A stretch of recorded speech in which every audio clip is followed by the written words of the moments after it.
Bon, vu le ratio de dislikes que j'ai réceptionné dans les gencives sur la critique de l'épisode 5 de Knight of the Seven Kingdoms, je vais devoir m'expliquer. Ça me fait vraiment pas plaisir d'avoir descendu cet épisode, j'espérais vraiment un sans faute de la part de la série, mais à un moment je n'y peux rien si mon esprit cartésien m'empêche d'apprécier les choses tirées par les cheveux.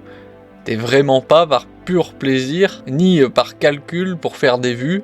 Je sais très bien qu'il commence à y avoir un engouement positif sur la série, et si j'avais juste voulu gratter des vues, j'aurais fait comme tant d'autres, et je vous aurais brossé dans le sens du poil.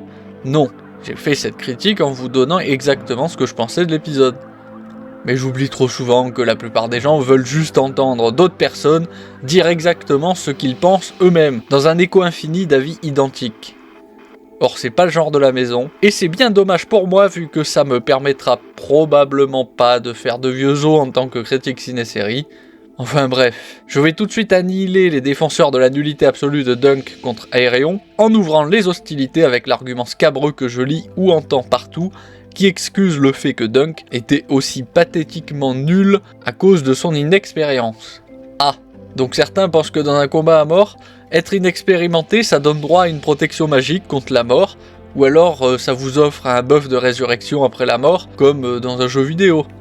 Normalement je ne devrais pas avoir à argumenter plus longtemps que ça sur ce problème, mais pour illustrer, prenez le combattant de MMA Islam Makhachev. S'il s'était trouvé dans un combat à mort contre Adriano Martins, il ne serait plus de ce monde pour devenir l'immense champion qu'il est actuellement, puisqu'il perd par KO contre lui au premier round, uniquement à cause de son manque d'expérience. La suite le montrera, Martins, lui, fera une carrière plutôt médiocre. Je peine vraiment à comprendre pourquoi certains n'arrivent pas à piger que l'inexpérience ce n'est pas une excuse dans un duel judiciaire, qui est donc un combat à mort. Si vous êtes un novice et que vous tombez sur un vétéran des champs de bataille, ça vous fait une belle jambe d'avoir un potentiel exceptionnel. Il n'y aura pas de deuxième chance, pas d'opportunité d'exploiter ce potentiel. L'autre en face, il ne va pas s'interdire de vous achever définitivement et de vous laisser par la suite l'opportunité d'exploiter votre plein potentiel au simple prétexte que vous êtes un novice. Mais si vous voulez, moi le gros problème que j'ai avec cet épisode 5, c'est que on peine à savoir si ce duel judiciaire en était vraiment un, ou s'il était vraiment juste une sorte de mascarade qui a mal tourné.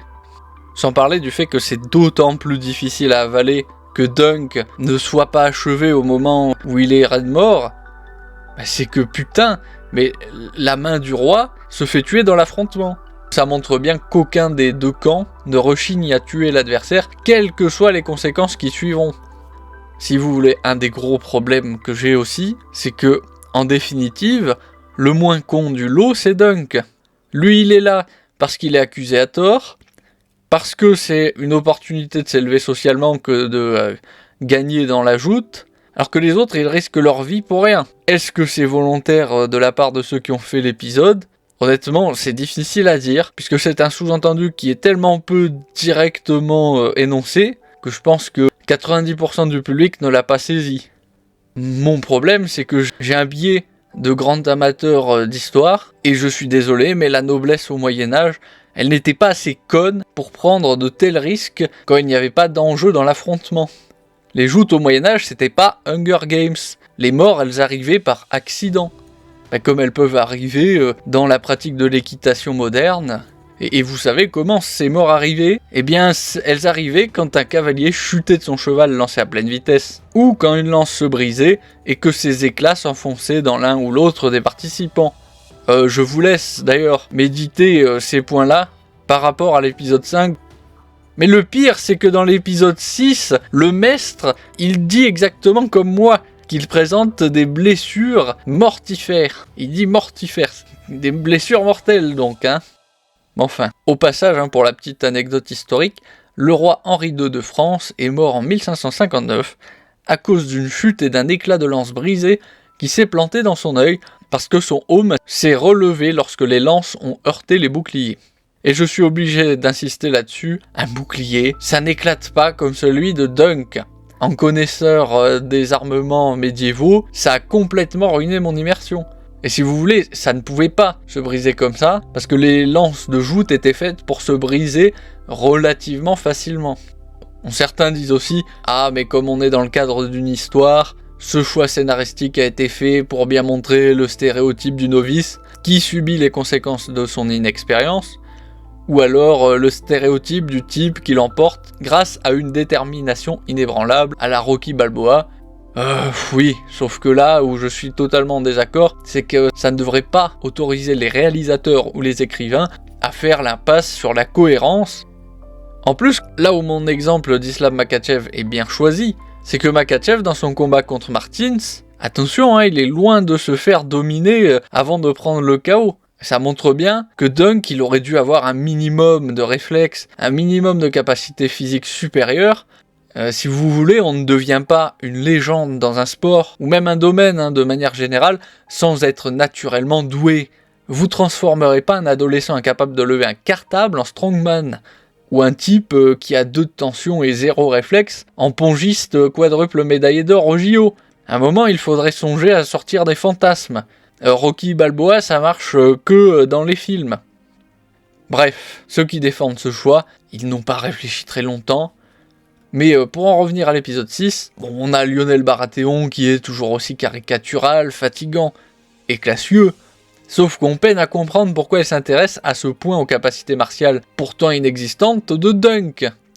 Toutefois, le dialogue entre Lionel et Dunk permet de bien appuyer le fait que contrairement à Lionel, Dunk se soucie avant toute autre chose du sort de ceux qui lui ont apporté un bienfait, du sort de ceux qui sont honorables, qui sont vertueux, sans tenir compte de la classe sociale, de ses aigreurs, de ses rancunes. Le grand thème qui revient dans l'épisode, entre le roi et Dunk, entre le prince qui pleure la mort de Baelor, entre Dunk et Egg, c'est à quel point les personnages sont prisonniers de leur fonction sociale, de leur titre, puisque tous leurs actes seront toujours interprétés à l'aune de cette place qu'ils occupent dans la société. Comme le dit le roi, son coup de masse qui a tué Baelor sera toujours suspect, Dunk sera toujours associé à la mort de Baelor. Or, c'est une autre force de Game of Thrones, l'univers de Goth, malgré son sous-texte sur les classes sociales, n'oublie pas d'être mesuré sur le propos en montrant que chaque strate de la société possède ses propres épreuves qui sont inhérentes au rang qu'elles occupent. L'Arbre-sous était une belle image des morts tombés au combat, tout en étant une allégorie du peu de valeur qu'ont la vie des soldats, ce qui rejoint parfaitement le thème musical de fin d'épisode, 16 Tons, qui est une chanson enregistrée pour la première fois en 1946 par le chanteur-guitariste américain de country, Merle Travis, et paru l'année suivante sur son album Folk Songs of the Hills. Un des couplets résume bien d'ailleurs le sens global de la chanson, qui lui-même fait écho au sens global de l'épisode 6 comme de l'Arbre-sous, qui est « I owe my soul to the company store », traduit par « Je dois mon âme à l'entreprise ». Dans la série comme dans la chanson, il est sous-entendu que la vie et les souffrances de certains ne valent pas grand-chose, parce qu'ils sont essentialisés, parce qu'ils sont associés à leur rang social. Bon, par contre, Egg qui se barre avec Dunk sans l'accord de Mekar, si d'un côté c'est plutôt stupide de leur part, c'est cependant complètement cohérent avec la psychologie des 2 personnages. Dunk ne veut pas recevoir de faveur de la part du roi, et Egg fait passer son envie de devenir écuyer de Dunk au-dessus du respect de la volonté de son père. Le truc c'est que ça risque de leur coûter à tous les deux, mais scénaristiquement c'est aussi une mine d'or pour créer des péripéties, pour créer des quiproquos, pour créer du conflit, donc c'est tout à fait compréhensible ce choix. Pour conclure, même si j'en ai sûrement froissé quelques-uns, je suis loin d'être entièrement négatif sur la série.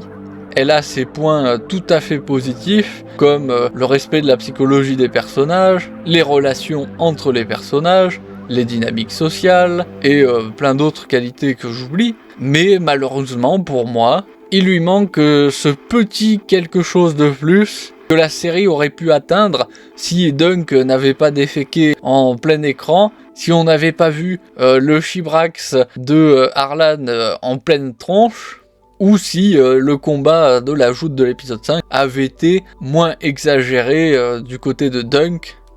un combattant digne de ce nom, excusez-moi, mais il ne commence pas aussi nul que ça. Il a forcément des capacités innées qu'il améliore et dont il s'est tiré profit plus tard avec l'expérience. Mais si vous voulez, il n'arrive pas démuni, ça n'existe pas. Vous regardez John Jones dans sa jeunesse, pareil pour Georges Saint-Pierre, vous voyez un athlétisme incroyable, quoi. Même s'il perd par KO au début de sa carrière, vous comprenez bien que c'est un accident de parcours, mais qu'il a toujours eu cette force potentielle. Si vous voulez, ça n'existe pas de passer de catastrophiquement mauvais à incroyablement bon. Ça, ce sont les personnes qui ne connaissent rien au sport, qui pensent comme ça. Bref, sur ce, abonnez-vous, mettez un pouce bleu, activez la cloche des notifications, laissez un commentaire pour faire savoir ce que vous avez pu penser de cette vidéo, et je vous retrouve au fil de l'actualité.